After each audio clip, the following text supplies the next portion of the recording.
Hey, what's up, South Florida? It's Luke the landscaper here, pink and green. Just hitting you up another nice cool morning here, a brisk 110 degrees with 100% humidity. Bust out the SPF. I wanted to talk about a plant today. People ask me all the time, hey, I got to get rid of this ficus. What's that plant? What's it called? Clusia? Collusion? No, guys. It's called Clusia, C-L-U-S-I-A. A lot of people are using it to replace the ficus because the whitefly is destroying the ficus. So why use the Clusia? What's the pros and cons? The Clusia does not have issues with whitefly. That's one of the main reasons people are using it. Another reason people are using it, it grows big, it grows tall, it grows thick, it gives you privacy.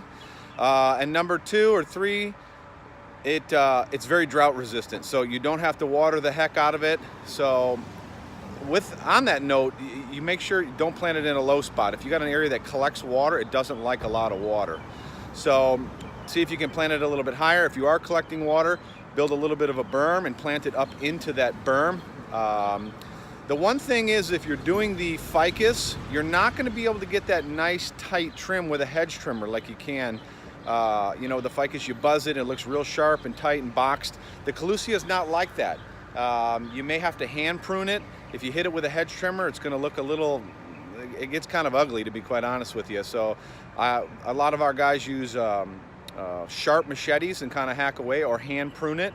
So just keep that in mind. If you're looking for something high and tight, maybe go with a podocarpus or a cherry hedge or something like that. But I know a lot of people love the Clusia because it's very modern. Got that big waxy paddle leaf. So again, guys, this is Clusia, C-L-U-S-I-A, Luke the landscaper, pink and green.